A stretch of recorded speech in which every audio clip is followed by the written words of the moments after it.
নমস্কার, আপনারা সবাই কেমন আছেন? আবার রোজকার মতো আবার চলে এলাম আরেকটা ভিডিও নিয়ে আপনাদের কাছে। তো আজকে তো ফ্রাইডে, সেই জন্য সকালবেলায় তখন 9টা বাজে। আজকে তো সূর্যদেব মনে হচ্ছে যেন মাথার ওপর চেড়ে বসে আছে। কালকে আমি গাছগুলোতে জল দিতে পারিনি বিকেলে, তো সকালবেলায় দেখুন একবারে গাছগুলো শুকিয়ে গেছে পুরো।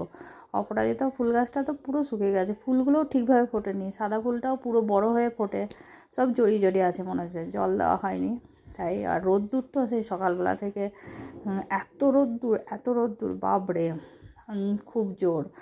তো সেই জন্য আমার নালতের শাক, তো সব এগুলো জল দিতে হবে, এখন টাইম নেই। তো আমার চচ্চড়ি করা হয়ে গেছে। আজকে আমি কচু দিয়ে, পালং শাক দিয়ে আর মাছের মাথা দিয়ে চচ্চড়ি বানিয়েছি।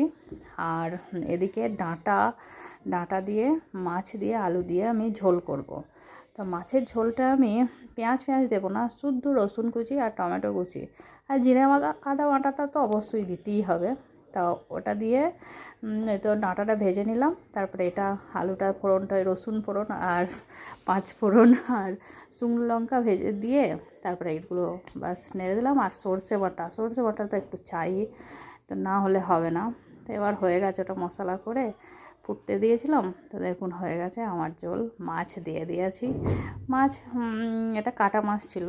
তো যাই হোক, এই ঝোলটা প্রচুর ভালো লাগে, পাতলা পাতলা, গরমকালে তো বিশেষ করে ভালো লাগে খেতে প্রচুর। আর সমরও খেতে ভালোবাসে, আমারও ভালো লাগে।